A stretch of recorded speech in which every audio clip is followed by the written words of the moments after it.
बस स्टँडवर इतकी भयानक आणि जबरदस्त भांडण झाली की माझा विचारच झाला नाही जायचा. तर नमस्कार मंडळी, मी हा योगेश. तर मला गावाला जायचं होतं, त्याच्यासाठी मस्त बॅग वगैरे पॅक करून घेतली. पण दिवसाची सुरुवात आपली पावसापासूनच झाली, त्याच्यामुळे आम्ही थोडं लेटच उठलो, आरामात गेलो थोडंसं. आणि माझ्यासोबत एक भाऊ पण येणार होता, तो तर पुरा पॅकिंग वगैरे करून आला होता. आम्हाला वाट पाहता पाहता आम्हाला एक ॲटो पण भेटली, पण ॲटोवाल्याचं मध्ये पेट्रोलच संपून गेलं. त्याच्यानंतर आम्ही पेट्रोल वगैरे टाकून घेतलं काकांनी. बस स्टँडला आल्यावर आपल्या गावाकडे जाणारी गाडी पकडली आणि तसंच छत्रपती संभाजीनगरला टाटा आणि बाय बाय करत आम्ही निघालो तिथून. आता एकदम भारी वातावरण होतं भाऊ, एकदम इतकं भारी वाटत होतं ना, काय सांगू तुम्हाला. त्याच्यानंतर आमची बस थांबली मग थोडं नाश्ता पाणी करण्यासाठी. नाश्ता पाणी वगैरे तर खूप महाग होता. त्याच्यानंतर एक झोप पण टोकून घेतली.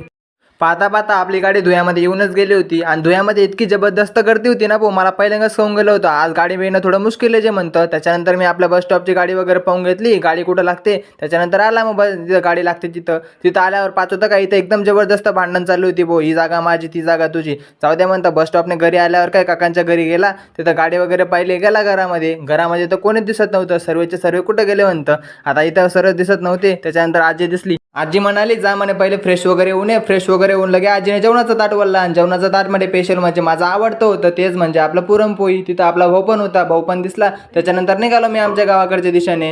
गावाकडे तर ट्रॉफिकच लावून गेली पहिले आम्हाला, इथं पुरे मेंढ्याची ट्रॉफिक होती. त्याच्यानंतर मग निघाला आम्ही. तेवढा तुम्ही लाईक शेअर फॉलो करून